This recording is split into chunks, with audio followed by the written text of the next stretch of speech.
అయితే లైన్ ఎలా ఉంది, స్లోగా నడుచుకుంటూ లోపలికి వెళ్తున్నాను అనమాట. ఇది వర్షం మొదలైంది, ఆగిపోయిందేమంటున్నాను. మొదలైంది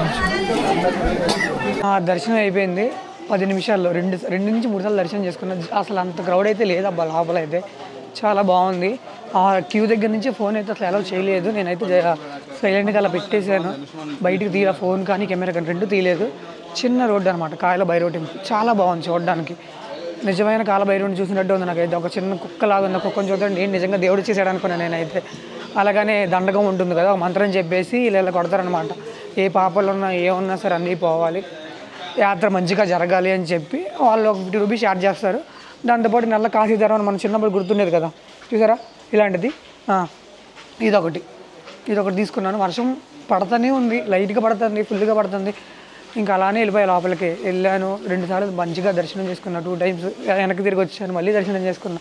మొత్తం అసలు వాళ్ళు ఏం చెప్తున్నారు